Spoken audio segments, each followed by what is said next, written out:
안녕하십니까. 신천지 교리반증 시간입니다. 오늘은 2학번에 이르서 신천지 교리와 실상 공식 네 번째, 예언은 실상을 보고 풀이한다. 신천지에서는 성경을 해석할 때 5가지 공식이 있습니다. 5가지 공식. 첫째는 영은 육을 들어서 역사한다. 이게 첫 번째, 영은 육을 들어서 역사한다. 이 공식은 계시록 예언의 실상의 인물을 만들기 위한 목적입니다. 영은 육을 들어서 역사한다. 하나님이 예수님을 들어서 역사한다. 그러나 이제 성경은 예수님이 하나님 예수님을 들어서 역사하는 것이 아니라 예수님 자체도 하나님이다. 이것을 성경을 얘기를 하고 있죠. 그리고 두 번째는 이제 비유풀이. 비유풀이는 낱말 짜맞추기인데 결론이 항상 말씀과 목자로 끝납니다. 말씀과 목자. 그래서 하나님의 소속은 진리와 참목자, 사단의 소속은 비진리와 거짓 목자. 그러니까 모든 개역 한글에서 비유풀이를 한다고 하지만 그 답은 반드시 하나님의 소속은 진리 아니면 참목자, 사단의 소속은 비진리 아니면 거짓 목자로 이렇게 답이 끝납니다. 예를 들어서 열처녀 비유에서 기름과 기름 파는 자가 있다. 그럼 기름은 진리. 진리는 뭐냐? 예수님 말씀이 아니라 거기는 이만희 씨의 계시의 말씀, 실상의 말씀. 그럼 파는 자들은 누구냐? 참 목자. 참 목자인데 참 목자는 누구냐? 이만희 씨와 홍종윤 씨. 이렇게 나가는 거예요. 그래서 참 목자, 거짓 목자, 비진리, 비진리. 이게 두 번째 공식이고요. 세 번째는 재림은 초림 때와 같다. 이것은 초림 때 길리비 사자 세례요한과 언약의 사자 예수님을 이렇게 설명을 하고 재림 때도 길리비 사자와 언약의 사자가 있다. 이렇게 이런 어떤 유추해서 적용하기 위한 말입니다. 그러나 재림은 초림 때와 같지 않습니다. 왜 그러냐면 초림은 예수님이 성육신한 몸으로 마리아에서 태어나셨고 재림은 부활한 그 몸으로 오시기 때문에 분명히 다릅니다. 그리고 초림 때는 예수님이 육신으로 역사하셨기 때문에 세례 요한이 엘리야의 사명으로 길리비 사자를 했습니다. 그러나 재림 때는 예수님이 부활체로 누구든지 다 알게 오기 때문에 길리비 사자가 없어요. 또 필요 없어요. 만약에 길리비 사자가 있다면 말라기 선지자의 말씀처럼 선지자 엘리야를 보내준다는 약속처럼 세례 요한이 왔듯이 계시록에 삼손을 7교회로 삼손을 보내주겠다. 이런 어떤 약속이 있어야 돼요. 근데 그런 약속이 없습니다. 다만 교회가 길리비 사자 일방적이에요. 그러나 교회는 이만희 씨를 증거하는 길리비 사자도 아닐 뿐더러 교회는 에클레시아로 부르심을 받은 자들의 모임, 그리스도인의 공동체를 교회라고 말합니다. 그 다음에 네 번째는 성경 예언은 배도 멸망 구원의 순리로 기록되었고 장막성전에서 배도 멸망 구원으로 성취된다. 실상으로 성취된다. 이런 논리예요. 배도 멸망 구원. 이것도 이제 기독교 성경과 다른 것은 이 신천지는 이것이 배도자가 누구, 멸망자가 누구, 구원자가 누구 이렇게 정해졌다는 거예요. 왜 그러냐면 장막성전의 기준이기 때문에 장막성전 7 사자가 동맥 잘라서 언약했고 그들이 배도하고 그다음 멸망은 장막성전에 들어온 사람 7 청직 7 목사가 멸망자고 그것을 보고 네가 배도자다, 네가 멸망자다 해가지고 이만희 씨가 자신을 구원자라고 이렇게 특정을 합니다. 그러나 성경은 배도라는 것은 예수님의 복음을 믿는 자가 예수님을 등지고 세상으로 돌아가거나 다른 예수를 믿는 것이 배도예요.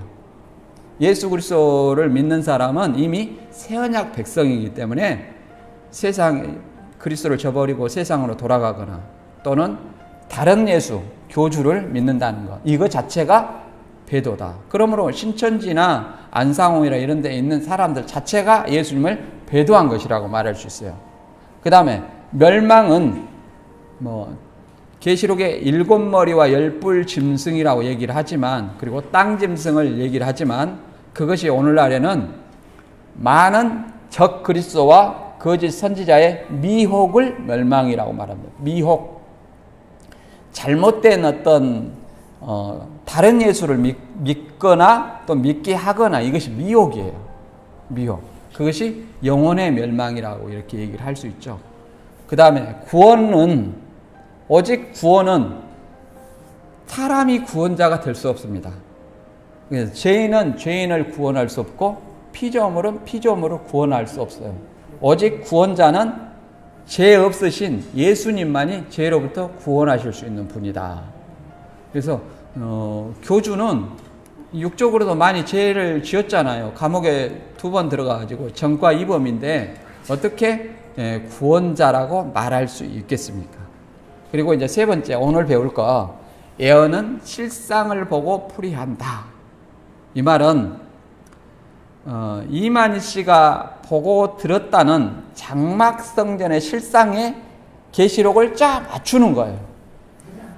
근데 성경은 예언은 실상을 보고 풀이하는 것이 아니라 성경대로, 성경 예언대로 이루어진 것을 보고 우리가 믿는 거예요. 성경 예언대로 이루어져야 돼요. 예수님도 우리가 구원자로 믿는 것은 예수님을 성경대로 오셨고, 성경대로 죽으시고, 성경대로 사흘 만에 부활하셨고, 성경대로 다시 부활하신 몸으로 재림하시기 때문에 우리가 그 예수를 성경대로 구원자로 믿는 것이지, 아니 자기들이 원하는 결론에 성경을 짜 맞춘다면 그것은 말 그대로 자기 복음이지 성경은 아니라 말할 수 있습니다. 그래서 예언은 실상을 보고 풀이한다, 이 말은 성경대로 모방이 제대로 이루어지지 않았을 때 하는 말이 예언은 실상을 보고 풀이한다. 또 바꿔 말하면 자기들이 원하는 결론에 실상에 짜 맞추어 보겠다, 이런 얘기예요. 그러니까 원하는 결론 뭐예요? 장막성전에 계시록이 이루어졌다. 그리고 장막성전의 어떤 모든 것을 짜 맞추는 거죠, 계시록에. 그래서 이제 이것들을 하나씩 알아보도록 하겠습니다. 그래서 예언은 실상을 보고 풀이한다는 것은 꼭 사람들은 신천지 나온 사람들은 어떤 생각이 사로잡혀 있냐면은 예언을 이루어야 됩니다. 계시록을 이루어야 됩니다. 자꾸 저한테 와서 예언을 이루어야 돼. 계시록 우리가 이루어야 되지 않느냐. 이렇게 얘기하는 사람들이 간혹 있어요. 예.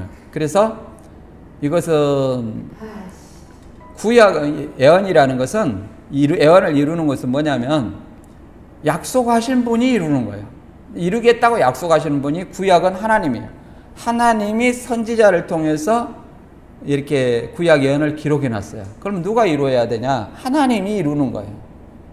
그래서 하나님이 메시아를 보내주겠다기 때문에 이제 예수를 통해서 그 예수님에 대한 구약의 약속을 이루려 하심이라 하면서 예수님 그런 활동을 하시는 거예요. 그게 모방이 아닙니다.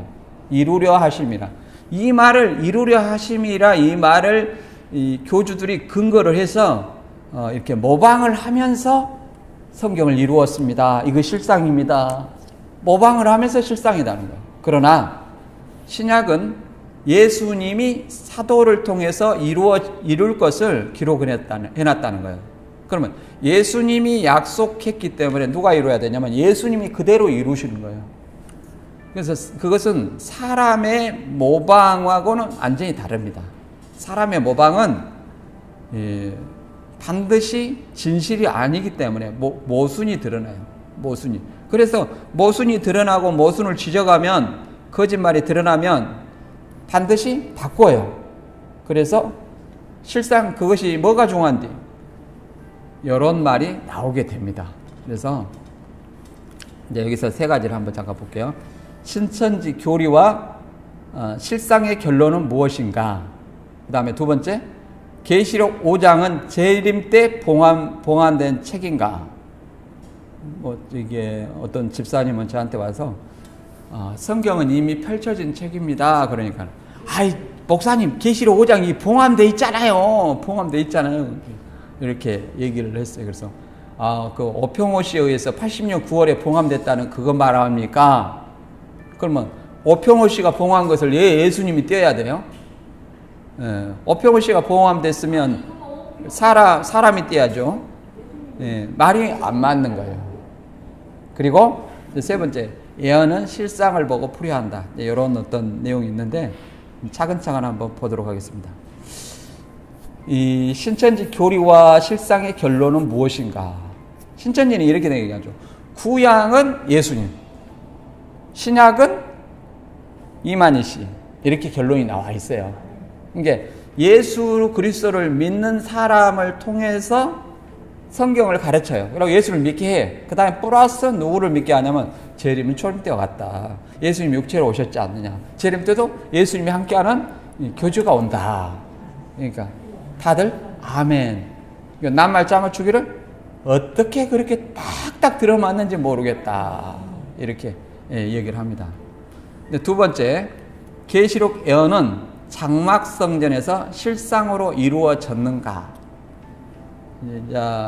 사실 조사해 보면 다 소설입니다. 아니 사도 바울이나 사도 요한이 이만희 씨를 알아서 또 유재열 씨를 알아서 그것을 위해서 기록해 놨겠는가? 아니라는 거예요. 그 다음에 세 번째는 계시록 5장은 재림 때 봉함되었는가? 이런 거하고 그 다음에 네 번째는 5장에 봉함된 책을 이만희 씨가 10장처럼 개혁 한글을 받아 먹었는가? 개혁 한글 받아 먹었다고 하는 얘기예요. 그래서 신천지의 결론은 이제 반모섬은 장막성인데 이걸 하기 위해서 이제 초등, 중등, 고등, 이제 그다음에 실상 이런 거 네 가지가 있는데 첫째 비유풀이 목적은 실상을 드러내기 위함이다. 실상은 누구냐? 이만희 씨를 믿고 신천지를 믿고 그 다음에 육체행생을 믿게 하는 거예요. 그래서 제가 이제 92년에 들어갔는데 그때는 요것만 믿으면 입 맞는 것이라 그랬어요. 지금은 요것이 입 맞는 거였고 새 언약이었어요. 근데 지금은 새 언약이 뭡니까? 계시록이라고 그래요. 처음부터 계시록이 새 언약이라고 한 건 아니에요. 그러죠? 바뀌었어요. 이제 점점 하박국 2장과 2, 3절의 내용에 보면 이 묵시를 달려가면서 읽을 수 있게 하라 해가지고 계시록 애호기 붐이 늘어났어요. 그러다 보니까 어느 순간 계시록이 새 언약이다 이렇게 논리를 바꿔가지고 계시록을 시험을 보게 된 거예요. 처음부터 그렇게 된 건 아닙니다. 그래서 이제 이걸 믿게 하기 위해서 이 세 가지 이만희 씨 신천지 육체형성을 믿게 하기 위해서 복음방을 시작합니다. 그래서 한 달 정도 복음방을 시작하고 이제 성경을 알아야 된다 이걸 가르치고 두 번째는 이 이단이라고 핍박할 수 있는 정통과 이단은 누구냐? 하나님의 말씀이 있는 곳은 정통이고 말씀이 없는 곳은 이단이다. 그래서 말씀이 없는 곳에서 하나님 말씀을 가르치면 이단이라고 핍박한다. 그래서 우리도 핍박을 받아야 된다 이렇게 가르치는 거예요. 그 다음에 우리가 비밀, 이 공부하는 것을 반드시 비밀로 해라. 이런 이제 입막음 교리를 복음방에 시키고 이제 그것이 어느 정도 됐으면 어디로 연결하냐면 센터로 연결합니다. 그래서 센터에서 가장 먼저 배우는 것은 초등이에요. 초등은 개혁 한글로 낱말 짝을 맞추는 것을 비유풀이라고 얘기합니다. 비유풀이. 근데 여러분들이 생각해 보시기 바랍니다. 예수님과 사도들이 낱말 짝을 맞춰가지고 비유풀이 했는가? 없습니다. 그런 낱말 짝을 맞춰갖고 비유풀이 한 적이 없어요. 그것은 한마디로 문맥을 왜곡하는 거예요. 예수님이 말하는 것을 예수님이 풀어줬죠. 그걸 비유풀이라고 하는 거예요. 예를 들어 씨 뿌리는 비유를 얘기해 주시고 씨는 이 비유를 우리에게 해석하여 주셔서 그러니까 씨는 하나님의 말씀이야 이렇게 얘기를 해준 거예요. 그게 비유풀이에요.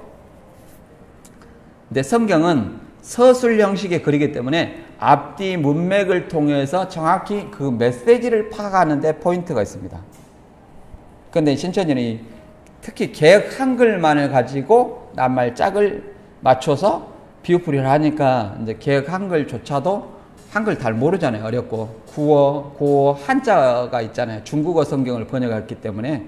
그래서 이게 낱말 짝 맞추니까 야, 성경에 어떻게 이렇게 딱딱 들어맞냐 이렇게 얘기를 합니다. 근데 그거는 딱딱 들어맞는 것이 아니라 문맥을 왜곡하는 것이다. 그 다음에 이제 이 비유풀이를 배우고 나서 중동에는 이 문장을 통해서 배도 멸망 구원의 순리로 이렇게 그런 어떤 공식을 통해서 이렇게 해석을 하게 되어 있습니다. 중동 장공부가 초동 낱말 비유풀이 짝을 뭐 말씀과 목자라겠죠. 그 다음에 중동은 이제 배도 멸망 구원을 배우게 됩니다. 이제 요 정도 배워서 전에는 이제 비대면 하지 않고 대면할 때 대면으로 가르칠 때는 교회 탐방을 했어요. 교회 탐방을 해서 강주도 어디 큰 교회를 가가지고 이제 교훈 설교를 하면 봐라, 성경을 모르니까 저 세상 얘기도 하고 교훈도 하고 그러지 않느냐. 요거 비진리다. 너 누가 성경적으로 하는지 네가 배운 걸 기준으로 생각해 봐라. 그러니까 자기는 성경에서 딱딱 앞뒤 맞췄는데 저 목사님 보니까 이 교훈 설교를 하는 거예요. 그리고 또 더 나아가서 세상 얘기도 좀 하고 그러니까 아유 비진리 이렇게 생각이 되게 됩니다. 그래서 확신을 가질 때 이제 이만희하고 신천지를 이렇게 살짝 이제 드러내죠. 그리고 다음에 초동 낱말 비유풀이와 중동 배도 멸망 이걸 배운 것을 통해서 이제 계시록을 해석하게 되는 거예요. 근거를 통해서. 계시록은 오로지 과천 장막성전의 포인트를 맞춰서 배도 멸망이 장막성전의 실상으로 나타났다. 그래서 그걸 통해서 배도 멸망의 실상을 통해서 이만희 씨가 구원자고 이만희 씨가 있는 신천지가 구원의 장소 천국이고 이만희 씨를 믿으면 육체 형성한다. 신일라빌에서 육체 형성 이런 논리예요. 그래서 요즘에는 이만희 씨를 구원자라고 노골적으로 하지 않는다고 그래요. 근데 아무리 바꿔도 교리가 바뀌지 않는 이상 결론이 바뀌지 않는 이상 똑같다. 그리고 이제 반모섬에서 사도 요한이 계시록을 기록했는데 이 반모섬은 흙이 많이 모인 곳 흙은 사람이니까 사람이 많이 모인 곳이 반모섬이다. 이런 논리로 해가지고 과천 장막성전이 반모섬이다. 이렇게 얘기를 했어요. 근데 과천 장막성전이 반모섬이 아니라 뭐가 반모섬이요? 사도 요한이 유배되어 있던 곳에서 AD 95년경에 사도 요한이 유배되었거든요. 뭐 때문에 유배되었느냐? 그때 시대 당시에는 도미티안 황제가 이제 살아있을 때 자기를 신으로 섬기게 하기 위해서 자기의 신상을 만들어 가지고 1년에 한 번씩 황제 숭배를 하게 했어요. 그래서 황제 숭배를 거부한 사람은 다 누구든지 다 죽였어요.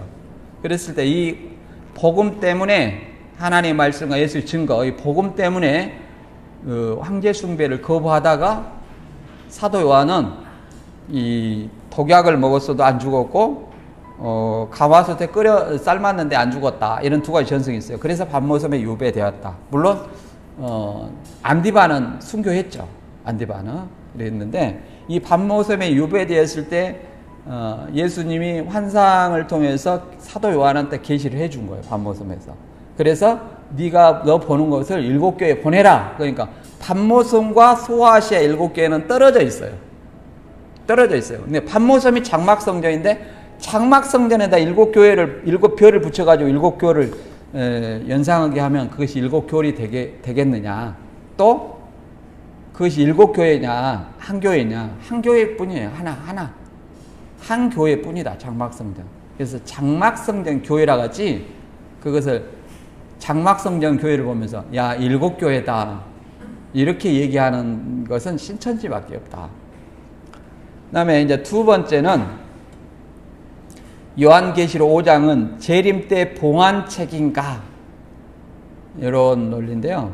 자, 이건 이만희 씨 성경 해석이거든요. 근데 예, 이제 봉안책이 어떻게 되냐면 계시 어떤 로정을 계시록 1장 1절에 보면 계시 로정이 이렇게 돼 있어요. 하나님이 예수님에게 주사, 예수님이 천사한테 줘서, 천사가 사도 요한에 줘서 종들한테 알린다 그랬는데, 이제 계시록 5장에 하나님의 오른손에 7 인으로 봉함되었더라. 그걸 누가 띄냐면은 이제 예수님이 책을 취해서 띄는 거예요. 근데 띄는 이유가 뭐냐면은 일찍 죽임을 당하고 이겼기 때문에 띄었다는 거예요. 이겼기 때문에. 근데 여기서 이겼다는 것을 우리는 재림 때 이긴 것이 아니에요. 일찍 죽임을 당해서 이겼다고 얘기를 하거든요. 그러면 십자가 사건으로 이겼다고 얘기하는 거예요. 십자가 죽으시고 부활하심으로 죄와 사망 권세를 이긴 거예요. 이걸 이겼다고 얘기를 하는 거예요. 근데 이제 여기서 좀 예수님이 펼쳤다는 것은 신천지인들도 누구나 다 알고 있어요. 근데 문제는 80년 9월에 오목사가 청지기 7 목사와 함께 장막성전에 침노해가지고 80년 9월에 침노해가지고 진리가 나오지 못하게 봉해버렸다는 거예요. 봉해버렸다. 말씀을. 그러면 오목사가 봉하기 전에, 이 청지기 7머리가 봉하기 전에는 지금은 오목사라고 7머리를 얘기하지 않지만 그때 당시는 지금은 이제 탁목사라고 하잖아요. 아무튼 80년 9월에 봉했어요. 청지기 7머리가. 근데 그 전에는 누가 뭐냐면 누가 펼쳤냐면은 유재열 씨와 7 사자가 펼쳤다는 거예요. 펼쳐가지고 증거를 하고 있었다. 이렇게 얘기를 합니다. 그러면 자 봐보세요. 유재열 씨는 어떻게 펼쳤냐? 여기는 원목사가 봉한 것을 예수님이 펼치잖아요.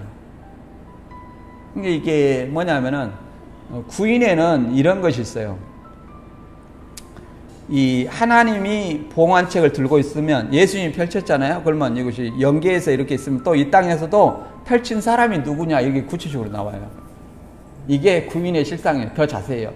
근데 여기는 논리가 한쪽에서는 봉하기 전에는 유재열 씨가 펼쳤다고 했는데 예수님이 펼쳤다 하고 또 오목사가 80년 9월에 봉한 것을 예수님이 펼쳤다 하고 논리에 맞느냐 이런 것을 생각을 해볼 수 있죠. 또 더 나아가서 개혁 한글만이 받아먹었다는 거예요. 개혁 한글. 그러면 개혁 한글을 받아먹었다면 개혁 한글보다 더 정확한 것은 이게 1938년에 이제 중국어 물리학 한자 성경을 번역했거든요. 그러면 한자 개혁 한글이 정확하다면 개혁 한글을 보고 번역한 중국어 한자 성경이 더 정확할 것 아니냐. 그럼 중국어 한자 성경은 또 이게 히브리 헬라어를 이렇게 번역했을 거 아니냐. 그러면 히브리 헬라어가 더 정확한데 어떻게 개혁 한글만이 정확하다 하냐. 그렇다면 히브리어 헬라어를 중국어를 거치지 아니하고 바로 번역하면 이거는 잘못된 거냐. 더 나아가서 히브리어 헬라어를 다른 나라로 영어나 다른 나라로 언어로 전 세계 언어로 지금 번역돼 있잖아요. 근데 다른 나라로 언어로 번역하면 이건 다 잘못된 거냐. 이런 문제가 나오는 거예요. 그래서 이것은 개혁 한글만 받아먹었다는 것 자체가 우리나라 교조들만이 하는 공통적인 특징이다. 왜 그러냐면 그 개혁 한글만이 낱말 짜맞추기가 된다는 사실이에요. 다른 성경, 예를 들어서 원어를 현대어로 번역한 현대어 성경은 이게 낱말 짜맞추기가 안 돼요. 왜 그러냐면 한자나 구어 고가 안 들어가 있기 때문에 낱말 짜맞추기가 안 된다. 또 이제 두 번째는 옛날에는 제가 들어갔을 때는 이제 92년도에 들어갔는데 우리 총회장님만 비우풀이를 받아먹었다. 다른 데는 전부 다른 이단들은 비우풀이를 받아먹지 못했다. 그렇게 얘기했었어요. 근데 제가 이제 이렇게 구인에도 돌아보고 김풍일에도 돌아보고 이단들은 다 돌아봤어요. 그런데 김풍일 씨 거기를 돌아보니까 그걸 내가 배워봤어요. 신천지 비우풀이하고 너무나 똑같은 거, 99% 똑같은 거예요. 다만 다른 것이 뭐냐면 구름은 육체다. 예수님 구름 타고 온다고 하잖아요. 그러니까 이 이단들은 반드시 구름이 뭐냐 이걸 풀이해요. 그래서 답은 풀이가 영이다, 육체다 이렇게 두 가지를 풀이합니다. 물론 신천지는 이제 영이다 얘기를 하죠. 근데 거기는 육체다. 그 육체는 누구냐? 김풍일 씨라 얘기를 하는 거예요. 그래서 예를 들어서 그러면 이제 바꿔서 생각해 보면 2000년 전에 구름 타고 올라갔으니까 2000년 전에 올라간 육체는 누구냐? 또 영이라게도 2000년 전에 예수님을 가릴 수 있는 영은 뭐냐? 영은 사람을 가릴 수 없어요. 이 땅에서 가려야 되잖아요. 못 가리잖아요. 그래서 제가 이제 그 비유풀이를 배우고 나서 김풍일 씨 그 교회에서 비유풀이를 배우고 나서 깜짝 놀라가지고 내가 사무실에 가가지고 물어봤어요. 어떻게 된 일이냐? 총 회장님만 비유풀이 받아먹었다 하더니 김풍일 씨도 똑같이 풀더라. 이게 나는 이게 가슴이 두근두근 해가지고 물어봤어요. 이게 내가 이게 모든 걸 다 포기하고 직장도 포기하고 내가 그걸 올인했는데 깜짝 놀래가지고 가서 두근두근한 마음으로 이거 아니면 이게 진짜 맞으면 어찔까 이런 생각으로 물어봤는데 또 내가 듣고 싶은 얘기를 해주는 거예요. 아, 우리 거 도둑질해갖고 갖다 풀었어요. 이렇게 얘기하니까 그러면 그렇지, 나쁜 놈들이 우리 거 도둑질해갖구나 생각을 했는데 내가 나와서 보니까 김풍일이는 74년, 신천지는 84년 개업했더라 이 말이에요. 그러니까 74년에는 신천지가 개업하지 않았기 때문에 도둑질 할래야 할 수가 없는 구조예요. 오히려 신천지가 김풍일 씨 것을 보고 했으면 몰라도 논리에 맞지 않더라. 이제 이런 얘기가 이제 퍼지다 보니까 최근 버전은 다른 교주들도 비유풀이는 푼다. 다만 그들은 실상이 없다. 이렇게 얘기하지만 구인회는 실상이 더 자세하게 있습니다. 구인회도 73년도에 개업한 동네예요. 72년도에. 근데 이제 제가 신천지에 있을 때 실상을 그렇게 강조했어요. 근데 이제 너무 강조하다 보니까 실상을 자세히 물어보는 경우가 있었어요. 근데 이제 구인회 사람들이 신천지에 이제 전도하러 왔던, 접촉하던 사람들이 있어가지고 신천지를 상당수가 이제 이렇게 구인회 쪽으로 간 적이 있었어요. 왜 그러냐면 실상이 더 많다. 모방인데. 그래가지고 저도 이렇게 어떻게 들어갔는가 이렇게 따라다닌 적이 있었습니다. 근데 결국은 실상이라는 것이 모방이에요. 이만희 씨 실상도 거기서 배운 거예요. 거기서 카피한 거예요. 이게 무슨 실상입니까? 더 나아가서 2004년에는 그 실상도 나팔 대접, 내생물 이런 거 없다고 최우평이가 얘기를 하니까 급조해서 후배 교주를 보고 또 실상을 만들었어. 첫째 나팔은 이만희 씨, 둘째 나팔은 누구, 셋째 나팔은 누구, 뭐 이렇게. 첫째 대접은 이만희 씨, 둘째 대접은 누구, 셋째 대접은 이렇게 만들었는데 2004년에 계시록 실상통합 교육을 만들었는데 2011년에 이제 최모 강사가 계시록 실상 교육을 또 한다고 하면서 뭐라고 하냐면 자기가 이렇게 다 검증해 보니까 전부 거짓말이거든. 그러니까 실상 그것이 뭐가 중요한디? 틀리면 바꾸면 되지. 실상이라는 것은 과거에 이미 이루어진 거예요. 과거 사건을 어떻게 바꿉니까? 근데 그것을 바꾼다 하는 사람이 신천지다. 그래서 개혁한 걸 받아먹었다거나 비유풀이나 실상 이것은 사람이 모방하는 것이고 문맥을 왜곡하는 것이기 때문에 성경과 전혀 관련 없다. 이렇게 이해를 해볼 수 있습니다. 그 다음에 이제 신천지가 계시록 5장이 이제 80년 9월 14일에 봉함되었다고 얘기를 했는데 이제 이렇게 신천지는 이 책이, 성경 책이 이 네모진, 오늘날에 보는 네모진 책으로 알고 있어요. 개혁한 글에 이제 표놓인 작은 책이니까 이렇게 네모진 우리 성경책으로 보고 있는데 그 당시에는 두루마리 성경입니다. 그리고 인도 뭐냐면은 촌농 떨쳐가지고 도장을 땅 찍은 이것이 인이에요, 인. 7인으로 봉한 거예요. 근데 봉함과 계시는 분명히 달라요. 봉함은 이 감추인 거고 계시는 드러내서 열어 보이는 거예요. 그래서 이제 신천지는 봉함된 것은 장례사가 기록된 예언서가 봉함되었다. 이렇게 얘기를 해요. 그 근거로 다니엘서 12장 4절에 이 글을 봉함하라. 이렇게 이 글이라는 것은 예언서라는 거예요. 이것이 예언서인가 다니엘서인가 이걸 알아야 돼요. 다니엘아 이 글을 마지막 때까지 봉함하라 했으면 다니엘한테 봉함하는 것을 다니엘아 이 글을 봉함하라 했는데 이사야서나 에레미야나 이 선지자 다른 선지자가 쓴 것을 봉함하라 해놓으라 했겠어요? 그건 아니라는 것을 우리가 좀 알아야 되는데 신천지는 다니엘의 글을 인용해서 모든 예언서가 봉함됐다.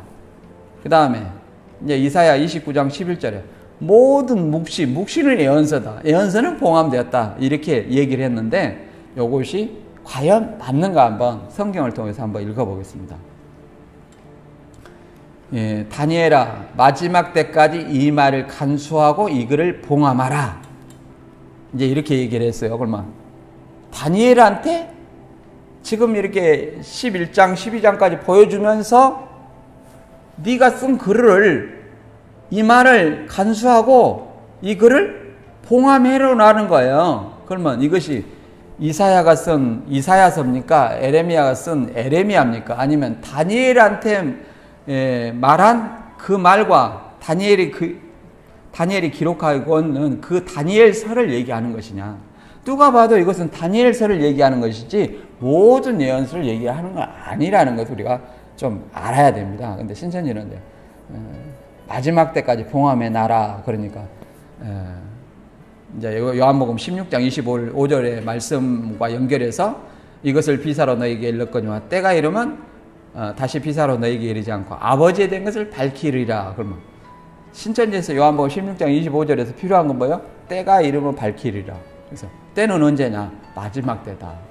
밝히 이르면 마지막 때인 줄 알아라. 그 밝히 이르는 것은 뭐냐? 비유풀인데 그 비유풀이는 낱말 해석이다. 이런 논리예요. 근데 이것을 비사로 했으면 그 앞에 문맥을 읽어봐야 돼요. 사실은. 그리고 예언을 밝히 읽는다고 했어야 되는데 아버지에 대한 것을 밝히 일러준다는 거예요. 이게 완전히 문맥을 왜곡하는 것을 조금만 생각해도 알 수 있습니다.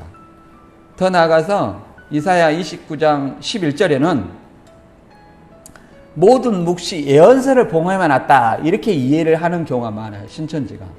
근데 이 묵시라는 것은 계시예요. 히브리어로 하주투인데 예언자를 통해 계시한 말씀이에요. 그러니까 계시예요. 묵시라는 것이 계시. 너희에게는 마치 봉한체의 말이라. 봉함은 말 그대로 히브리어로 하탐이에요. 그러니까 봉인하다, 인을 찍다. 인을 찍는 것이 왜 봉함이냐면 편지나 언약서나 교소 등을 통해서 이 두루마리 있잖아요. 그걸 촛농을 떨어뜨려가지고 그걸 도장을 찍어가지고 열지 못하도록 이렇게 인치기 때문에 인쳐서 봉하기 때문에 인을 찍다 이런 어떤 의미가 있어요. 그래서 묵시 곧 계시와 봉함은 전혀 다른 말이다. 다른 말인데 묵시가 계시가 봉한책이다. 그건 논리에 맞지 않는 말이에요. 논리가 왜 그러냐면 계시는 펼쳐진 책이고 봉한책은 말 그대로 감춘 거잖아요. 그러니까 열려져 있는데 봉한책이다. 열린 책은 봉한책이다. 이런 논리가 되는 거예요. 신천지 논리로 하면. 그런데 이사야 29장 11절에는 뭘 말하고 있느냐? 그러므로 모든 묵시가 너희에게는 마치 봉한책의 말이라. 이렇게 기록되어 있습니다. 봉한책의 말이라. 그러므로 그것을 유식한 자에게 주며 이르기를 그대에게 청하노니 이를 읽으라면 대답하기를 봉하에 쓰지 못하겠나라 할 것이요. 이렇게 얘기를 했습니다. 여기서는 마치 뭐뭐와 같다. 이것은 비유법이에요. 근데 그러므로 모든 묵시가 모든 하나님이 계시한 말씀을 너희에게는 마치 뭐책과 같다? 봉한책과 같다. 그 말은 예를 들어서 한글을 내가 깨우치지 못했어요. 근데 펼쳐졌어요. 한글을 잘 읽도록. 근데 나는 그 한글을 못 배웠으면 어떻게 돼요? 읽어요, 못 읽어요? 못 읽기 때문에 그것을 펼쳐졌지만 무슨 책처럼 보인다? 봉한책처럼 보인다. 이런 어떤 논리예요. 근데 왜 너희한테만 봉한책이 됐냐? 이사야 29장 1절을 이렇게 보면 이 예루살렘 백성이 범죄를 했기 때문에 이렇게 얘기를 합니다. 이걸 보면 1절에 보면 슬프다 아리엘이여 아리여 다윗의 진친 성읍이 연분연 절기가 돌아오니와 내가 필경 너 아리엘을 괴롭게 하리니 내가 슬퍼하고 애곡하되 내가 내게 아리엘 같이 되리라. 그래서 아리엘은 예루살렘이에요. 예루살렘 백성이 하나님 앞에 범죄했다는 거예요. 그렇기 때문에 화가 있다는 거거든요. 그래서 29장 9절에 보면 이 선지자를 뭐라고 했냐면은 너희는 놀라고 놀라라. 너희는 소경이 되고 소경이 되라. 그들이 취함이 포도주로 인함이 아니며 그들의 비틀거림이 독주로 인함이 아니라 대저 여호와께서 깊이 잠들게 하는 신을 너희에게 보였사. 너희 눈을 감기셨으니 눈은 선지자요 너희 머리를 덮으셨으니 머리는 선견자라. 그러니까 눈과 머리를 덮어버렸다는 거예요. 그럼 보여요 안 보여요? 안 보이죠? 그러니까 하나님의 예루살렘 선지자와 선견자를 가려버렸다는 거예요. 왜 가렸어요? 범죄했기 때문에. 그러므로 너희 선지자와 선견자들에게는 마치 무슨 책과 같아요? 봉한 책과 같다. 무엇이? 펼쳐진 말씀이 뭐과 같아요? 너희 선지자, 선견자, 너희에게는 봉한 책과 같다. 이렇게 얘기를 합니다. 그래서 애언이 봉한 책이 아니라 펼쳐진 책이지만 범죄함으로 범죄한 너희에게는 하나님이 가리웠기 때문에 봉한 책처럼 보인다는 얘기지 이것이 애언이 봉함됐다 이런 내용이 아니라는 사실을 알아야 돼요. 이걸 착각해서는 안 됩니다.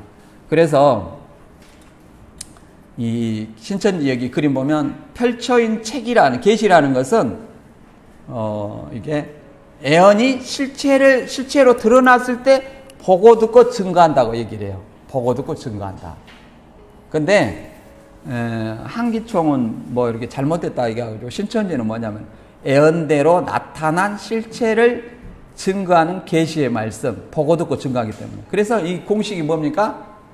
애언은 실상을 보고 증거한다. 그러니까 애언은 실상을 보고 풀이한다. 그러면 실상이 잘못됐으면 애언 풀이도 잘못됐다. 이런 논리가 되는 겁니다. 근데 이것이 이제 잘 생각해 보세요. 봉한책이 80년 9월 14일에 봉함됐어요. 그럼 계시록 5장이 있죠? 80년 9월이 계시록 5장이에요. 9월 14일 날 봉함됐다고 해요. 그러면 10장은 5장 다음에잖아요. 그러면 80년 9월 이후에 책을 받아 먹어야 돼요. 적어도. 그런데 언제 받아 먹었어요? 80년 3월에 받아 먹었다는 거예요. 펼친 책을 10장을. 그러면 3월 달에 받아 먹고 9월 달 되면 이제 이만희 씨는 봉한책이 된가요? 그래서 성경을 모르는 것 같아요. 남을 짜맞추기 밖에. 3월 달에 받아 먹었는데 9월 달 되면 책이 봉해지면 되겠어요? 안 되겠죠. 그래서 이거는 논리상 안 된다. 5장 다음에 10장인데 그러면 9월 달 다음에 10장이니까 적어도 9월 이후에 받아 먹어야 되는데 왜 과거로 돌아가서 받아 먹냐. 이게 말이 안 된다. 그리고 이제 재림 때 뭐 펼쳐졌다고 얘기를 하는데 과연 이 예수님이 펼친 것이 재림 때인지 초림 때인지 볼까요? 계시록 5장 한번 읽어볼게요. 또 내가 보매 보좌에 앉으신 이의 오른손에 책이 있으니 안팎으로 썼고 7인으로 봉하여졌더라.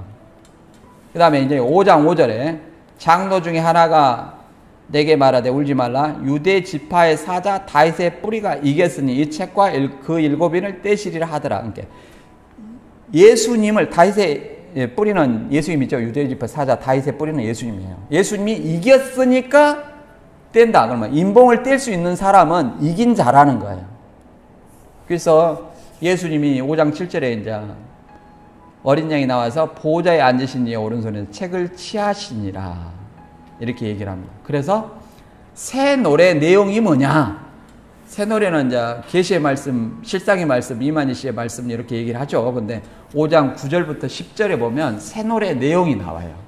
새 노래 내용이. 이게 어떻게 이겼는지 이것이 나옵니다. 이긴 사람이 인된다 가죠. 이긴 자는 누구야? 예수님이다.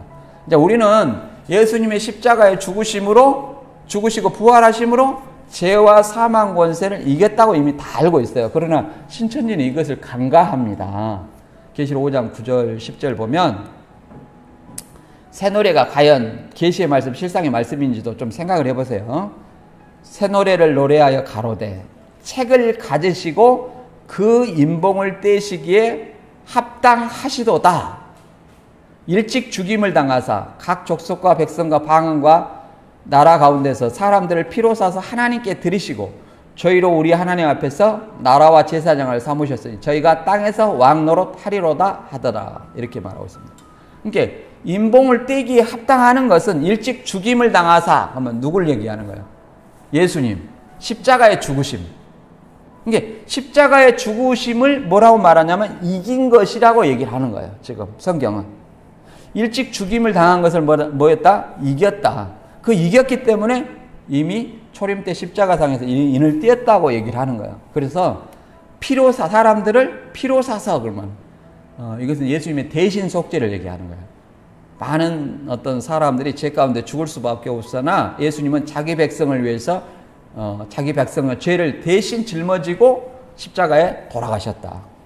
그렇기 때문에 인봉을 떼기에 합당하다는 거예요. 그래서 인봉을 띄었어요. 이거 재림 때 예수님이 이긴 거 아니에요. 초림 때 십자가상에서 이겼다 이렇게 얘기를 할 수 있습니다. 그 십자가에서 죽임을 당해갖고 인봉을 떼고 당신의 백성들을 피로사를 하나님께 드렸기 때문에 저희가 나라와 제사장을 삼으셨다고 이렇게 찬양을 드리는 어린 양을 찬양 드리는 내용이 새 노래지 이것이 이만희 씨의 계시의 말씀 실상의 말씀 이것이 새 노래가 아니에요. 그리고 예수님은 이미 요한복음 16장 33절에 이미 너희가 환난을 당하나 담대하라 내가 세상을 이기었노라 하고 십자가 죽음과 부활 승천하는 것을 미리 선포하셨어요. 그러니까 그대로 성경대로 이루셨잖아요. 성경대로 죽으시고 성경대로 부활하신 것 이것이 이긴 것이다. 계시록 3장 21절에도 이기는 그에게는 내가 내 보좌에 함께 하여 주기를 내가 이기고 아버지 보좌에 함께 앉은 것과 같이 하리라.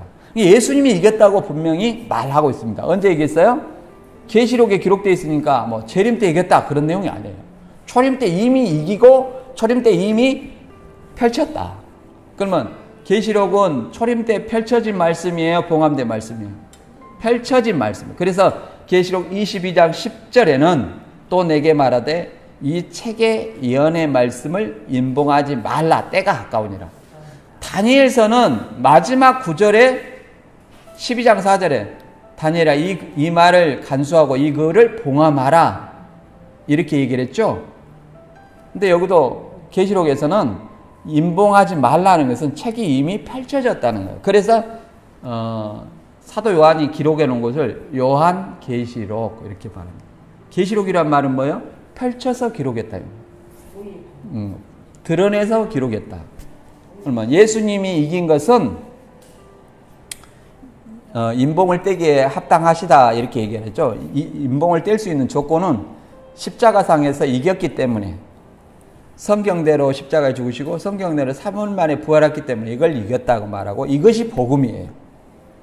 그러면 성도들은 어떤 것이 이긴 것이냐?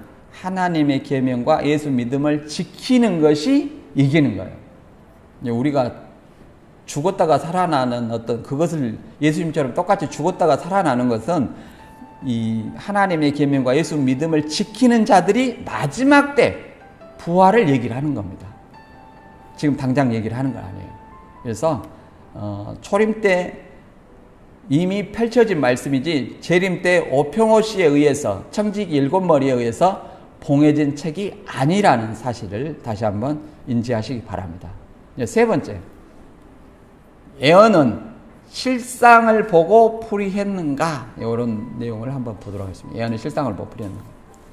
이제 두 가지 샘플만 제가 얘기를 하고자 하는 거예요. 두 가지 샘플. 많이 있어요. 계시록 전체가 다 뭐예요? 예언은 실상을 보고 풀이한다. 이거 보니까 신천지 코로나 때 어떻게 됐습니까? 최모 강사가 법무지파 최모 강사가 신천지 교리로는 환란은 누구만 당하는 거예요? 흰무리가 신천지 나오기 위해서 환란을 당하는 거거든요. 신천지 나오기 전에. 그래서 이는 어디서 나오는 자입니까? 큰 환난 가운데서 나오는 자인데 어린 양의 피에 그 옷을 씻어 희게 했느니라 이렇게 얘기를 하거든요. 근데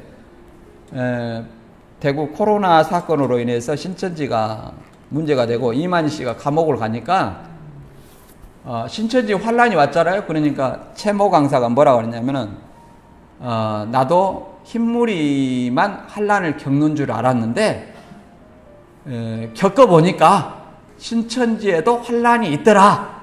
이런 얘기를 하는 거예요. 이것이 뭐냐면은 자기들이 처한 환경, 상황 이것이 바뀔 때마다 성경을 거기에다 짜 맞춰가지고 예언은 실상을 보고 푼다. 이런 논리를 얘기를 하는 거예요.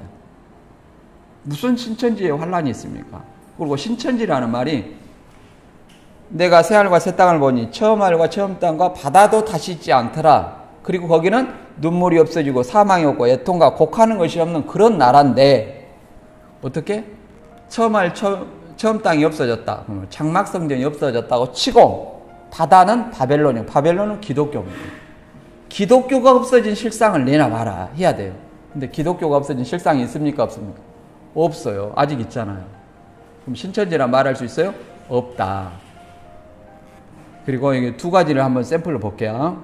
계시록 13장에 바다에서 나온 7머리 10뿔 짐승이 장막성전에 42달 동안 침노했는가?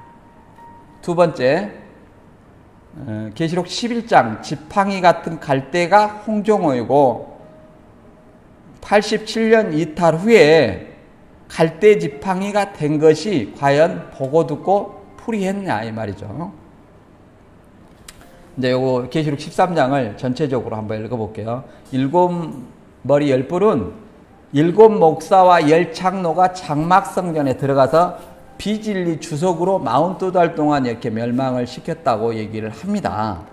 그래서 이제 변경 전에는 7머리가 여기서 주로 활동하는 칼에 상하였다 살아난 짐승이 이제 오평호 목사였어요. 지금 변경 후에는 누구였냐면 탁성환 목사인데 한번 잘 듣고 판단하시기 바랍니다. 13장 1절부터 읽어보면 내가 보니 바다에서 한 짐승이 나오는데 뿔이 10이요 머리가 7이라. 그 뿔에는 10 면류관이 있고 그 머리들은 참남된 이름들이 있더라. 내가 본 짐승은 표범과 비슷하고 그의 발은 곰에 발 같고 그의 입은 사자의 입 같은데 용이 자기의 능력과 보좌와 큰 권세를 그에게 주었더라. 그의 머리 하나가 상하여 죽게 된 것 같으니 그 죽게 되었던 상처가 남에 온 땅이 이상히 여겨 짐승을 따르고 이렇게 말하고 있습니다. 그러니까 7머리 10뿔 출처가 어디냐면 바다예요. 바다는 세상이라고 하잖아요. 그리고 이제 여기서 7머리 중에 하나가 그 머리 하나가 죽게 되었다 상처가 나았다 그래요. 이 죽게 되었던 상처가 나은 것을 변경 전에는 오목사였고 변경 후에는 탁목사였다는 거예요. 그러면 아무튼 청지기 7 목사가 이게 장막성전에 들어가서 비진리 주석으로 42달 동안 가르쳐야 되는데 이것을 최근에는 완전히 부인합니다. 채동이 강사가 뭐라고 그러냐면 들어간 적도 없고 81년 9월 20일 날 한 번 노회장으로서 잠깐 참석해 가지고 왔다 간 거에 전부다. 이런 논리를 얘기를 합니다. 그 다음에 5절 6절 한번 읽어볼게요. 또 짐승이 큰 말과 참담된 말하는 입을 받고 42달 일할 권세를 받으니라. 짐승이 입을 벌려 하나님을 향하여 해방하되 그의 이름과 그의 장막 곧 하늘에 거하는 자들을 해방하더라. 이제 요걸 근거로서 42달 일한다고 하죠. 그 다음에 땅 짐승 계시록 13장 11절 내가 보매 또 다른 짐승이 땅에서 올라오니 새끼양같이 두 뿔이 있고 용처럼 말하더라. 근데 요것을 이제 칼에 상하였다 살아난 짐승을 탁목사, 그 다음에 새끼양 같은 두 뿔 같은 땅에서 올라온 짐승은 이제 오목사 얘기를 하는데 변경 전에는 칼에 상하였던 짐승은 오목사였고 땅 짐승은 누구였냐면 이초주 목사였어요. 17명의 목사 중에 하나로 그달 당시에 축도를 했어요. 축도로 했기 때문에 땅에서 올라왔다 이런 논리를 얘기를 했는데 오목사를 땅짐승으로 강등시키고 이초주를 팽시킨 것은 왜 그랬냐? 이 일곱머리 열뿔이 80년 9월에 들어가야 되는데 오목사는 75년에 들어갔다. 미리서 들어가서 75년부터 멸망을 시키는 거예요. 그래서 이것이 논리에 맞지 않다에 가서 이제 오목사를 땅짐승으로 내리고, 그러니까 몇 머리가 되는 거예요? 7머리 중에 6머리가 되죠. 그러니까 이 7머리인데 6머리라고 하면은 예언을 실상을 보고 풀어야 되는데 이미 오목사라고 봤는데 보고 풀이했어요. 근데 다시 이렇게 80년도에 누가 이제 고 백동선 목사를 청지기 소속도 아니고 돌아가신 분은 80년대 총회장은 경력이 있네? 그 사람 세우는 거예요. 그거 본 겁니까? 안 본 겁니까? 안 본 거죠. 실상을 안 보고 안 들었기 때문에, 보고 듣지 않았기 때문에 보고 듣고 푼다는 예언도 잘못되었다 이렇게 말할 수 있어요. 그리고 땅짐승을 666 짐승이라고 하는데 계시록 19장 20절에 보면 이 칼에 상하였던 살아난 짐승을 위해서 우상을 만든 것이 땅짐승이에요. 그래서 이 칼에 상하였던 살아난 짐승과 땅짐승은 적그리스도와 거짓 선지자로 말하고 있습니다. 계시록 19장 20절 읽어볼게요. 짐승이 잡히고 그 앞에서 이적을 행하던 거짓 선지자도 함께 잡혔으니 이는 짐승의 표를 받고 그 우상에게 경배하던 자들을 이적으로 미혹하던 자라.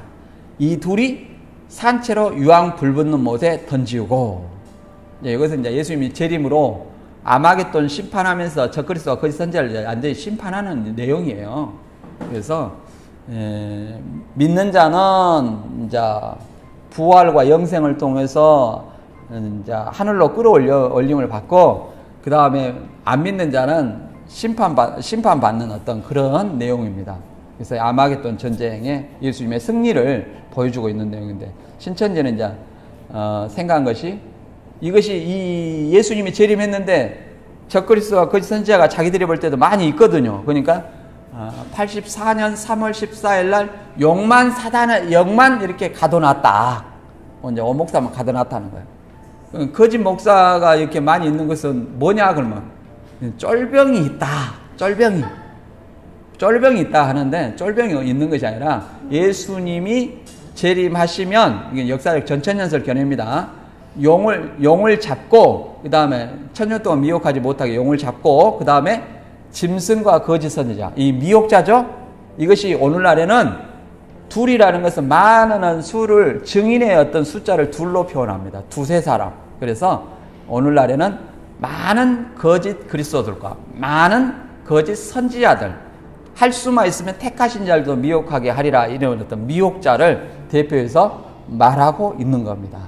이것이 멸망자죠. 다른 것이 멸망자가 아니에요.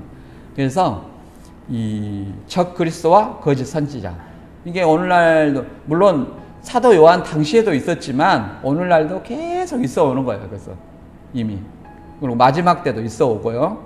근데 제가 여기서 이제 배웠을 때 질문했던 것이 하나 있어요. 이제 바다에서 한 짐승이 나와서 7머리 열부가 장막성령이 들어갔다고 했는데, 보니까 7머리는 청지기 7목사고 10뿔은 10장로라는 거예요. 근데 이 장로는 7머리 중에 5목사가 들어가서 장막성전에 12장로를 사퇴시키고 10장로를 뽑았다는 거예요. 그래서 내가 그랬죠. 아니, 강사님, 이 10뿔의 존재도 출처가 바다인데 왜 장막성전에서 다시 10뿔을 세웁니까? 이거는 바다 소속이 아니라 그러면 땅 소속이잖아요. 이건 좀 안 맞는 것 같은데요. 그러니까 뭐라고 하냐면, 그거는, 예언은 실상을 보고 풀어. 우리가 실상을 봐보니까, 이게 장막성전의 실상을 보니까, 오목사가 들어가서 12장로를 사퇴시키고 10장로를 뽑은 걸 보니까, 이것이 바다에서 한 짐승이 나오는데 뿔이 여리고 머리가 7이라 이렇게 얘기를 바다에서 나온 것처럼 되어 있지만, 사실은 이것이 오목사가 들어가서 12장로를 사퇴시키고 10장로를 뽑은 것이다. 이렇게 얘기를 하는 거예요. 그래서 이것은 이제 어떤 걸 얘기하냐면 성경 모방인데, 이 성경을 이루시는 분은 예수님이에요. 하나님과 예수님이에요. 근데 사람이 모방을 하잖아요. 모방도 성경대로 이렇게 모방을 해야 되는데 성경대로 모방이 잘 안 됐어요. 일곱 머리 열 뿌리, 쉽게 말해 열장로를 어떤 이게 쉽게 말해서 장로교에서 청지기 목사하고 장로 열장로를 해갖고 장막성전에 들어갔다 이렇게 논리를 만들어야 되는데 그게 안 되는 거예요. 그러니까 오목사가 일곱 머리에 들어가가지고 장막성전에 12장로를 사퇴시켜 10장로를 만들었다 이렇게 얘기하는데, 그것을 예언은 실상을 보고 푼다. 그 말은 자기들이 원하는 그 나타내고자 하는 실체, 실상, 그 모방한 실상에 포인트를 맞춰서 성경을 짜 맞히는 거다. 이런 어떤 결론을 우리가 내려볼 수 있어요. 더 나아가서 10뿌리 10장로면 땅 짐승은 2뿔이 있어요. 그러면 2뿔도 2장로잖아요. 그러면 12장로를 사퇴시키고 10장로를 뽑고 나서 좀 있다 보니까 2뿔 있네? 다시 2장로 다우스 선고합니까? 그런 것도 아니고, 이 목사가 장로를 세울 수 있지만 외부에서 들어본 목사가 새로 이렇게 다시 사퇴시키고 다시 뽑는 그런 일은 없어요. 오히려 장로님들이 목사를 초빙할 때 이게 합격이냐 불합격이냐 갖고 이렇게 떨치는 역할도 합니다. 그래서 이건 완전히 우리 장로교에서는 맞지 않는 논리다. 또 성경에도 더구나 맞지 않다. 이렇게 우리가 이해해 볼 수 있고, 더 나아가서 7머리에서 5목사를 뺐으면 6머리 그대로 놔두지 왜 또 이 백동선 목사를 껴가지고 이걸 백동선 목사를 나중에 바꿨는데 그걸 봤냐 이만희 씨가 보고 들었다고 자꾸 얘기하는데 본 것이 없다. 짜맞힌 것이다. 거짓 증인이라는 거예요. 거짓 증인. 그래서 물어볼 수 있죠. 백동선 목사는 청지 교육원이 아닌데 본 것이 맞냐? 그리고 12장로를 목사가 들어가서 사퇴시키는 거 봤냐? 이렇게 물어봐. 그리고 장막성전에 10장로가 왜 바다 출신인데 장막성전에 뽑아야 되냐? 그게 성경적이냐? 이렇게 물어봐야 되는 거예요. 이제 본 것이 없으니까 말 못하죠. 여기 이제 최동희 최강사가 뭐라고 말하냐면, 장막성전에 이게 42달 동안 비질 주석으로 하지 않았다는 걸 알았다는 겁니다. 2004년에는 김모 강사가 실상은 누구, 나팔 대접 내고, 내생모로 누구, 이렇게 다 해놨어요. 후배 교주 보고 따라서. 근데 이제 자기가 2010년에, 11년에 이렇게 계시록 실상교육을 하면서 검증을 해보니까 전부 가짜예요. 그래서 뭐라고 말하냐면, 이제 이 42달 없었다. 간판을, 이삭 장로교회라는 그 간판을 80년 9월부터 84년까지 달고 있는 것이 멸망이다. 이런 논리로 바꿨어요. 그것도 좋다 이 말이에요. 그러면 성경에 계시록에 간판을 42달 동안 장로교 간판을 달고 있으면 멸망당했다는 구절이 있느냐? 계시록 6장 14절에 상과섬이 제자리에서 오른 것이 간판 바꿔가지고 소유권이 바뀌었다는데, 소유권이 간판 달면 소유권이 바뀝니까? 그러면 이게 우리 이제 부동산 한 사람들 다 망할 거예요. 가서 잠자고 있으면 어디다 간판 딱딱 때려봐. 그러면 그 건물이 내 거 아니에요. 선점. 근데 그렇게 해서는 소유권이 바뀌지 않고 돈을 주고 매매 과정을 통해서 등기부에 이렇게 되죠. 근데 등기부를 여기로 확인해 보니까 장로교는 80년 9월도 아니고 75년 유재열이가 75년 9월 6일 날 감옥 가고 오평호 씨한테 맡겼는데, 그때도 장로교가 아니고, 장로교는 언제냐? 2001년도에 대한예수교 장로예요. 이게 소망교회가 그때부터 장로교예요. 등기부를 한번 확인해 보시기 바랍니다. 그리고 여기 최동땡 최강사가 뭐라고 하는지 한번 들어볼까요? 왜 바다에서 올라온 그 짐승의 실상이 탁실한 사람인데, 예? 탁시. 그렇죠? 예. 탁시. 근데 탁시는 보면은 장막에 1981년 9월 20일 목사 임직식 예배 때 한 번 왔다 간 사람이에요. 예?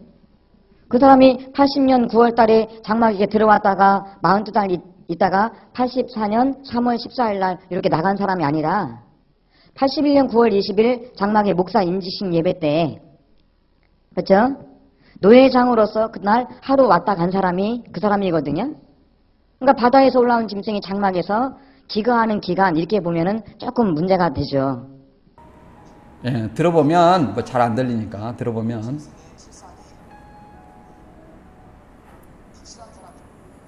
바다에서 올라온 짐승이 그 탁시라는 사람인데 이 사람이 이 장막성전에 들어가서 비질 주석으로 42달 동안 거하면서 설교를 했다 이렇게 생각하면 큰 문제가 된다. 다만 81년 9월 20일 날 목사 임직식 때 잠깐 왔다 간 것 뿐이다 이런 논리예요. 그러니까 멸망의 논리가 그건 없어요. 멸망의 논리 없는 구원자가 있을 수 있습니까? 없죠. 그러니까 신천지 논리로도 이만희 씨는 구원자가 될 수 없어. 그러니까 이제 점점 이만희 씨 죽음을 앞두고 이만희 씨를 구원자로 얘기를 하지 않고 점점 목사로 이렇게 하는 추세가 좀 보인다고 얘기를 합니다. 예. 그리고 청지기 일곱 머리가 변경 전에는 오목사가 있었다는 것은 이제 윤 교육장이 초창기 교육할 때 칠판에 교육할 때 청지기 교육원 해가지고 뭐 탁목사, 김목사, 뭐 오평호 목사 이렇게 다 해가지고 이렇게 분명하게 해놨었습니다. 그러나 이제 그 뒤에는 오목사가 75년도에 장막경 성전에 입겼기 때문에 80년 9월 멸망의 논리가 맞지 않아요. 그러니까 자꾸 이것을 반론하니까 땅짐승으로 내리고 이제 80년도에 노예장을 했던 80년하고 82년인가 뭐 이렇게 두 번 했더라고요. 그리고 서울중앙노예도 아니에요. 한남노예요. 그 사람을 이렇게 일곱 머리에다 하나 깨놨어요. 이게 짜맞추기다. 나중에 바꾼 것을 어떻게 이게 보고 들었다고 말할 수 있습니까? 그리고 말 그대로 오목사하고 백목사를 구분도 못할까요? 이 얼굴이 완전히 달라요. 예. 그리고 87년 홍종효 씨 이탈에 관해서 이렇게 얘기를 했습니다. 이렇게 얘기를 했는데 어떻게 얘기했냐면 계시록 11장 1절에 보면 또 내게 지팡이 같은 갈대를 주며 말하기를 일어나서 하나님의 성전과 제단과 그 안에서 경배하는 자를 청량하되 성전 방마당은 청량하지 말고 그냥 두라. 이것을 이방인에게 주었은 저희가 거룩한 성을 42달 동안 짓밟으리라 이렇게 했어요. 그런데 이제 이것을 저도 92년에 들어갔는데 한 93, 4년 정도 한 2년 정도 있다가 갑자기 홍종일 씨가 배신했다 이렇게 얘기를 한 것 같아요. 그러니까 제가 들어갔을 때 바로 배신했다 말을 하지 않는 것은 교인 수가 별로 많지 않기 때문에 그렇게 87년에 이미 이탈했으면 제가 92년에 들어갔으니까 이미 배도했다 이렇게 얘기를 했어야 되는데 그렇게 하지 않고 1, 2년 있다가 숫자가 좀 차니까 지팡이 같은 갈대라고 이렇게 하나님 투증인으로 역사하고 있다고 얘기를 했는데 갑자기 배도했다고 하니까 그때도 심장이 철렁하더라고요. 어떻게 그럴 수가 있느냐 이런 생각이 들었었어요. 근데 또 논리가 지팡이 같은 갈대였는데 배도한 것 보니까 이것이 예언은 실상을 보고 푸는구나. 배도한 것 보니까 이것이 지팡이 같은 갈대가 아니라 갈대 지팡이였구나 이걸 알았다는 거예요. 그래서 지금은 지팡이 같은 갈대를 뭘로 풀어요? 갈대 지팡이로 이렇게 푼다. 갈대의 특성을 여기서는 성경에서는 갈대의 특성이 몇 가지가 있냐면 흔들리는 특성, 그 다음에 측량자, 오늘날 같은 차가 없어요. 그 당시에는 차가 없으니까 갈대를 가지고 자로 역할을 사용했어요. 그 다음에 이 갈대를 가지고 지팡이 역할을 하면 해를 당한다는 특성, 요걸 세 가지를 성경에서는 얘기해요. 그러나 여기서는 흔들리는 특성을 얘기한 것도 아니고 이 지팡이로서 이렇게 찔려 해를 당하는 그 특성을 얘기하는 것도 아니고 여기는 자의 역할을 하는 거예요. 자의 역할을 해요. 그래서 이 개역 한글도 지팡이 같은 갈대로 그 안에서 경배하는 자들을 청량하되 그래요. 청량하되. 이제 이것을 세번역을 읽어보면 이렇게 나와 있습니다. 나는 지팡이와 같은 측량자 하나를 받았는데 그때 이런 말씀이 내게 들려왔습니다. 일어나서 하나님의 성전과 제단을 측량하고 성전에서 예배하는 사람들을 세어라 이렇게 되겠습니다. 그러니까 지팡이와 같은 측량자, 이게 배도자를 얘기하는 거 아니에요. 측량자 이렇게 얘기를 했습니다. 그런데 이제 신천지는 배도하니까 이거를 뭘로 만드냐면 유다로 만들어버렸어요. 유다. 근데 이제 신천지는 지금도 이제 유튜브에서 이제 요 영상을 캡처해서 제가 올려놨는데 아담, 하와, 모세, 아론, 예수님과 가론, 유다, 이만희 씨와 홍종일 씨, 갈대 지팡이 이렇게 얘기를 하거든요. 그러면 홍종일 씨는 뭐냐면 갈대 지팡이라는 거예요. 유다라는 거예요. 유다. 그러니까 홍종일 씨는 유다고 대구 신정용 씨는 단지파고 얘기를 하지만 본래 유다라는 것은 12제자 중에 하나고 단지파도 12지파 중에 하나예요. 그러니까 홍종일 씨, 단이나 유다나 같은 논리, 같은 배신자를 얘기하는 거예요. 단지파를 얘기를 하는 거예요. 단은 뱀이라고 하잖아요. 그래서 같은 논리로 얘기를 하는데 그러면 이 신천지는 단지파가 몇 명이에요? 그 홍종일 씨도 유다니까 단지파죠. 대구 신정용도 단지파니까 유다죠. 이렇게 두 개의 단지파가 있다. 제가 이제 전단지를 뿌려놓으니까 강주는 이렇게 안 가르쳐요. 강주는 그렇게 뭔 소리요? 우리가 그렇게 안 배웠는데 이렇게 얘기합니다. 그러나 유튜브에 지금 보면 글이 나와 있어요. 예, 다 나와 있어요. 그래서 본래 이것도 대전 지파가 뭡니까? 오늘날 이거 우리가 배울 때 12지파를 배울 때 오늘날에 그러면 단지파가 있습니까? 이렇게 물어봤어요. 오늘날 단지파가 유다지파 있습니까? 그러니까 오늘날에는 완성된 지파입니다. 그래서 대전을 므낫세 마띠아라고 얘기했습니다. 므낫세는 뭐예요? 단이 변하여 므낫세를 하고 그 다음에 유다 대신에 누구를 했어요? 마띠아를 세웠죠? 그러니까 대전을 므낫세 마띠아라고 했는데 오늘날 완성된 지파입니다. 이렇게 얘기해놨다는 거예요. 근데 저도 거기 안에서는 유다라고 했어도 단지파 생각을 못한 거예요. 근데 이제 나중에 보니까 이게 단지파예요. 홍종효도. 근데 이제 제가 신천지 나와서 이제 스트레스를 당한 것이 억울하잖아요. 그래서 대전하고 대구에다가 전화를 해갖고 물어봤어요. 거기가 대구 다대오 지파입니까? 그러니까 예. 그래서 그러면 다대오가 단입니까? 물어보니까 왜 다대오 지파인데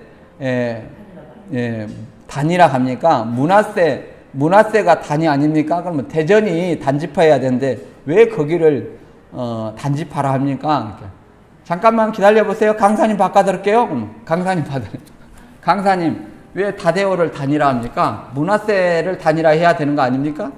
그러니까 강사님 거기도 대답 못해요. 한번 만나시게요. 우리 잘 하시는 것 같은데 만나시게요. 아니 그것도 대답하지 못하는데 뭘 내가 만나서 뭐 할 거예요. 그거 대답하면 내가 배우러 가겠습니다. 이렇게. 그리고 이제 대전에다가 전화했어요.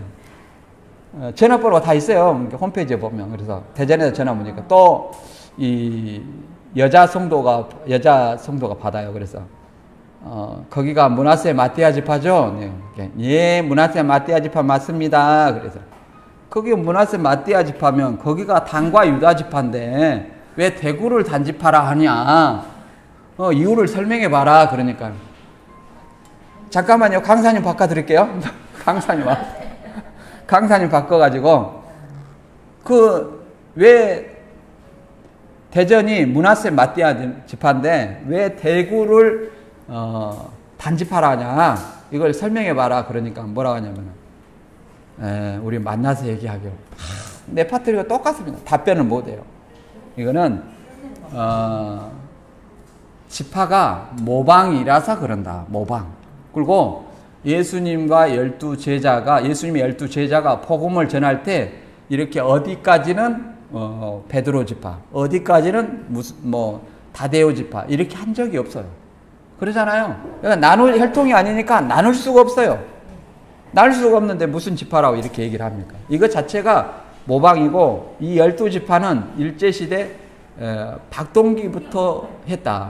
그러니까 최초라고 계속 자랑했었는데, 일제시대 1944년 박동기는 이 북한까지 해서 12지파를 이렇게 만들었다니까요. 논리에 맞지 않는다. 그리고 이제 홍종여 씨를 이렇게 유다로 만들고 이제 이탈했잖아요. 그래서 계시록에 두 증인을 증인으로 만들고, 두 감람나무를 감람나무로 만들고, 마태 25장 기름 파는 자를 기름 파는 자 단수로 만들었다. 이거는 명백한 성경 왜곡이다. 그리고 2004년에 최우평 씨가 이제 우리가 실상 더 자세히 있다고 하니까 김모 강사를 통해서 총 회장님 책은 이 홍종일 씨 사진이었습니다. 빨리 가서 찍어 오세요. 근데 이미 87년에 적그리스도 명단 해갖고 홍종효 했는데 적그리스도로 가가지고 이렇게 가서 사진 찍어 왔단 말이에요. 그러면 다른 12지파장은 죽음은 수시로 교체했어요. 물론 성경은 오순절 성령 이후로 12제자가 죽어도 절대 교체하지 않았어요. 오순절 성령 이전에, 받기 이전에 유다가 배신했을 때만 이게 바꿨어요. 마띠아로. 왜 그러냐면 복음의 기초가 12기초석으로 되기 때문에 이렇게 마띠아로 바꾼 거예요. 그 후에 누구였어요? 야고보가 사도행전 12장 죽어도 안 바꿨어요. 또 근데 신천지는 죽으면 바꿔요. 12지파장 계속 바꿨잖아요. 또 요즘에는 안 죽어도 바꿔. 그러면 이 홍종효 씨는 적그리스도가 됐다가 또 2014년에 죽었단 말이에요. 그러면 죽기까지 했는데 왜 두 증인을 안 바꾸고 2004년에 찾아가 가지고 두 증인이라고 이렇게 바꿨냐? 이것이 과연 성경적이냐? 아니다. 성경적이냐? 이게 신천지의 어떤 실상은 상황 논리다. 상황 논리이기 때문에 신천지 상황 논리, 그러니까 언제든지 모순이 드러나거나 거짓말이 들통나면 바꿀 수 있는 것이 신천지 교리다. 이렇게 말할 수 있습니다. 그래서 우리는 뭘 믿어야 되냐? 성경대로 이루어진 것을 믿어야 된다. 이제 고전 15장 2절에 보면 너희가 만일 나의 전한 그 말을 굳게 지키고 헛되이 믿지 아니하였으면 이로 말미암아 구원을 얻으리라. 그러니까 여기서 바울이 나의 전한 그 말이 뭐냐면은 복음이에요. 1절에 보면 복음. 그러니까 이것을 이만희 말씀, 계시의 말씀, 실상 이걸 얘기하는 거 아니라 예수님의 복음이에요. 복음. 그걸 복음대로 믿어야 구원받는다. 이런 논리예요. 그래서 복음의 정의가 3절에 나옵니다. 3절 내가 받은 것을 너희에게 전하였노니 이는 성경대로 그리스도께서 우리 죄를 위하여 죽으시고 장사 지난 바 되었다가 성경대로 사흘 만에 다시 살아나신 우리가 그리스도를 뭐라고 말해요? 복음. 멋대로 우리 죄를 죽으셨어요? 성경대로. 멋대로 부활했어요? 성경대로. 성경대로 죽으시고 성경대로 부활하셨기 때문에 우리를 이 예수를 구원자라고 이 복음을 믿습니다. 이제 더 나아가서 이제 이 베드로가 이제 예수님의 어떤 잡혀가시던 날 밤에 막은 사건이 있어요. 베드로는 이제 마태 16장에 이미 잡히시기 전에 내가 유대인들한테 잡혀서 이제 성경대로 죽어가지고 3일 만에 살아나야 될 것을 비로소 이제 가르쳤어요. 그러니까 이제 그것은 자기 선생이 이제 곧 죽는다 하잖아요. 그게 베드로가 주여 이 일이 절대 주님에게 미치지 않겠습니다. 그러니까 사단아 내 뒤로 물러가라. 너는 하나님의 일을 생각지 아니하고 사람의 일을 생각한다. 이렇게 얘기를 했어요. 너는 나를 넘어지게 하는 자도다. 그렇게 얘기합니다. 그러니까 이 하나님의 일보다 사람의 일을 생각하는 게 뭐야? 사단. 그게 넘어지게 하는 거다. 사단의 특성이. 이제 그래갖고 나중에는 이제 그 뜻을 좀 이해하는 것처럼 이제 내가 잡혀 죽어야 된다니까. 나도 주와 함께 죽으러 갈랍니다 하고 이렇게 쫄래쫄래 따라 나가서 가지고 사도 요한하고 같이 갔어요. 갔다 갖고 너 그 제자지 하니까는 아니다. 심지어 저주까지 하면서 3번 부인했죠. 이것이 배도예요. 이것이 배도예요. 배도에 따라서 반드시 이게 다시 구원받을 수 있는 길이 없는 것이 아니에요. 다시 예수님이 부활해가지고 다 사도 요한만 빼놓고 다 도망갔잖아요. 근데 다시 다 돌이켜서 다시 복음의 12사도로 세웠잖아요. 그래서 이제 그 베드로가 예수님이 못 잡히게 하려고 예수님 말씀을 기뜸으로 듣고 사람을 더 사랑한 거예요. 제가 볼 때는. 그래서 칼을 어디서 하나 구해가지고 차고 있었나 봐요. 자, 볼까요? 마태 26장 51절. 예수와 함께 있던 자 중에 하나가 손을 펴 검을 빼어 대제사장의 종을 쳐 그 길을 떨어뜨리니 예수께서 이르시되 내 검을 도로 집에 꽂아라. 검을 가진 자는 다 검으로 망하느니라. 이렇게 얘기했습니다. 그러니까 이제 베드로가 또 겁은 많은가 봐. 목을 쳐야 되는데 길을 이렇게 살짝 쳤는가 봐요. 말고의 길을 쳐서 떨어뜨렸다고 하죠. 그래서 검을 가진 자는 검으로 망한다 이렇게 말씀하시고 53절에 너는 내가 내 아버지께 구하여 지금 12영 더 되는 천사를 보내시게 할 수 없는 줄로 아느냐? 내가 만일 그렇게 하면 이런 일이 있으리라 한 성경이 어떻게 이루어지리요? 하시더라. 그러니까 엘리야처럼 그냥 하늘의 천사를 통해서 그 사람들을 다 심판할 수 있어요. 예수님도. 그러잖아요. 하늘에 12영 더 되는 천사, 그 군단을 보내서 이 사람 다 멸하고 할 수 있지만 만일 그렇게 한다면 성경이 예수님이 성경대로 우리 죄를 위하여 죽으시고 성경대로 부활하실 것이 기록되어 있는데 이런 일이 있으리라 한 성경이 어떻게 이루어지겠느냐 이렇게 얘기를 하는 겁니다. 그래서 뭐대로 이루어져야 돼요? 성경대로. 신약도 마찬가지로 예수님이 약속한 것이기 때문에 예수님이 이루어야지 사람이 모방을 해서는 결코 이것이 성경대로 이루는 것이 아니다. 이게 신천지에서 회신교육을 안 받은 사람은 꼭 가서 우리가 계시록을 이루어야 됩니다. 목사님.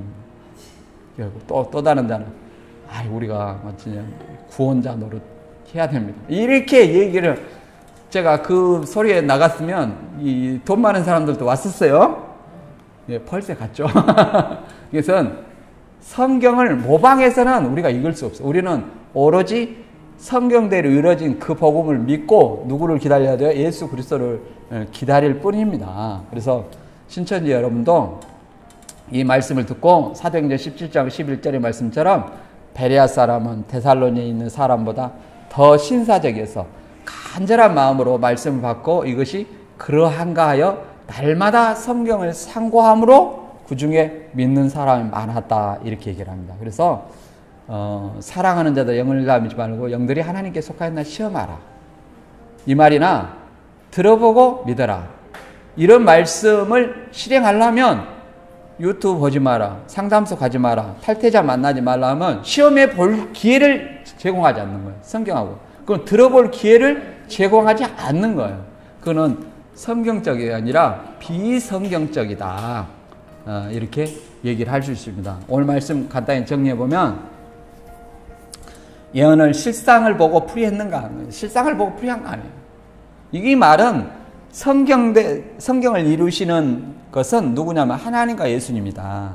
근데 예언은 실상을 보고 풀이한다는 이 말은 자기들이 만들어 놓은 어떤 실상에 뭘 짜맞추는 거예요? 성경이 예언을 계시록을 짜맞추고자 하는 말이다.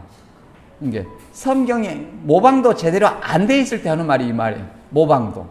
예를 들어서 왜 장막성전에서 10장로를 뽑습니까? 바다 출신인데 밖에서 들어와야 되지 않습니까? 이렇게 예언의 실상을 보고 풀어. 왜 갈대 지팡인데 지팡이 같은 갈대라 합니까? 예언은 실상을 보고 풀어. 이거는 자기들이 원하는 상황 논리다.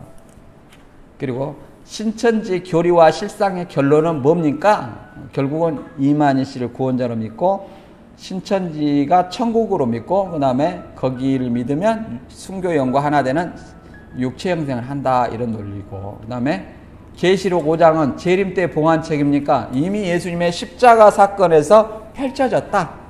일찍 죽임을 당해서 인봉을 떼기 시작 합당하도다.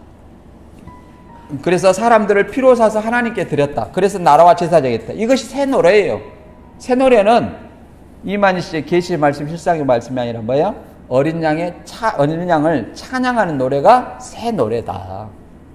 그 다음에 예언은 실상을 보고 풀이했는가? 전혀 모방이다. 성경은 다시 한번 얘기지만 사람이 모방을 해서 이루는 것이 아니다. 물론 예수님이 이루려 하십니다, 이루려 하십니다, 이런 얘기를 하죠. 예수님 행적이 사복음서에. 그걸 보고 이단들이 이제 우리가 이루어야 된다, 이렇게 얘기를 하는데, 그것은 예수님이 구약에 약속된 메시아이고 메시아성을 드러내기 위해서 구약성경에 기록된 것을 이루려 하시는 거예요. 그리고 예수님 자신이 메시아이고 하나님이에요. 그렇기 때문에 이루시는 것이지, 사람이 모방을 하는 것은 성경을 이루는 것이 아니다. 이렇게 좀 이해를 하시고, 여러분들이 좀 진짜 누가 과연 성경대로 믿는 것인지 시험해보고 믿으시기 바랍니다. 오늘 말씀 여기서 마치고요. 다음에 다른 주제를 가지고 찾아뵙도록 하겠습니다. 감사합니다.